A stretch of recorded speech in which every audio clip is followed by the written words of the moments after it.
Okay, so over the last 48 hours, the Daily Mail and GB News and a number of other unreliable media outlets have been running a story about how Prince Harry and Meghan Markle are somehow in cahoots with a globalist Marxist cabal. They're trying to infiltrate our education system and brainwash our children.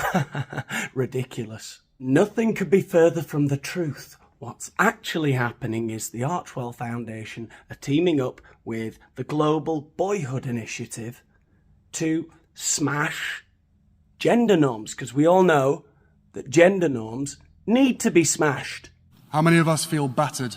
What the hell is wrong with you, you dirty Daily Mail reading plebs, right? What do you want? A binary world for your kids. Green light means go, red light means stop. Please, sir, thanks, miss. Don't talk to strangers. Your dream is just everyone on the omnibus, grey, eating grey sludge. That's your dream, isn't it? Yeah, well, newsflash, bigots. Harry and Meghan are going to change the world. And there's not a thing you can do. Anyway, let's get into this shit show, shall we? Schools should not be lying to children about gender. That's what the Daily Mail says. That's their hot take. Well, I think they should be. All right. Enough with the sarcasm already, Daniel. We get it. You're being ironic. Okay? And it's wearing thin. Campaigners, bigots, campaigners' fury at Harry and Meghan's charity partner, which says boyhood should be fluid. Whatever that means, they say that boyhood should be fluid. Not gaseous or solid, but fluid, right? There is a worry to me, though, if it becomes, if it goes from solid to liquid to gas, right? And then it sort of, the child evaporates.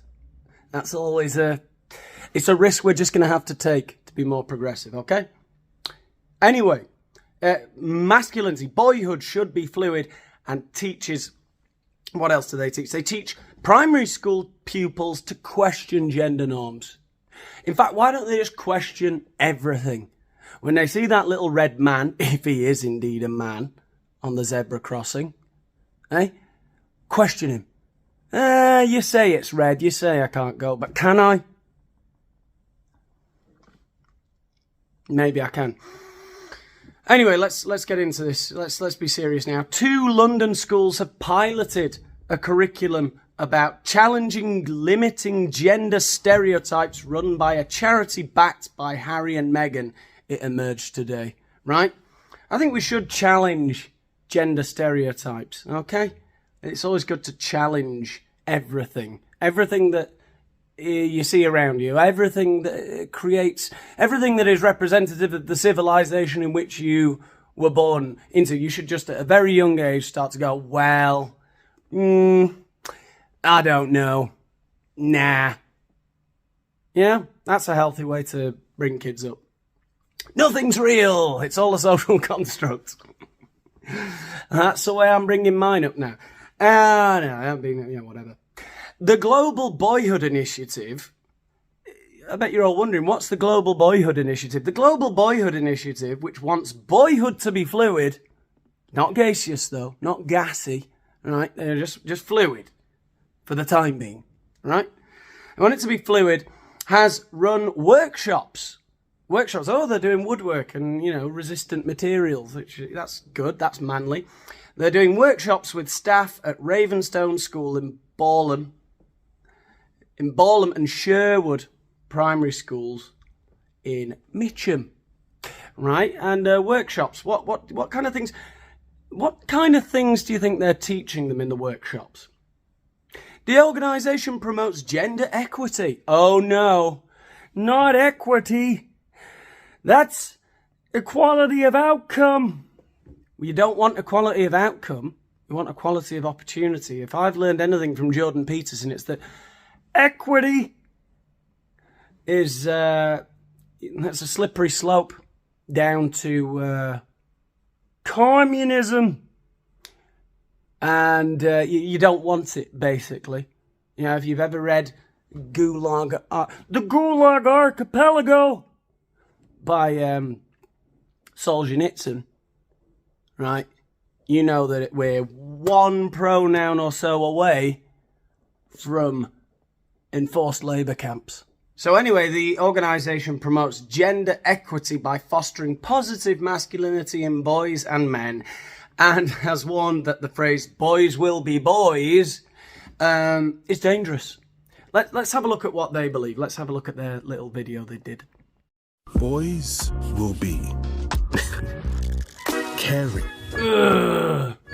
creative, No son of mine's gonna be caring and creative. compassionate, confident, No, I won't have it. collaborative, complex, Why do they all begin with C? Comrade, cuck, communist. sensitive, resilient, accountable, Ah, they don't all begin with C. I thought this was like Sesame Street. C was the letter of the day. I was already here like coconut, Concord, Calabasas, courageous, conscientious. expressive, themselves. I'd be any type of fish of them. Boys will become supportive friends, equal partners, What's that? What the bloody hell are you suggesting? What are you guys selling? Nothing. We just wanted to say hi to our new neighbors. Yeah. Well, you said you're partners, so, what's your business? nurturing parents, strong allies for social justice, Anna, are we bringing up our son to be a strong ally of social justice? Okay then. positive role models, conscious leaders, happier, healthier, better men. Better than he was before. Better, stronger, faster.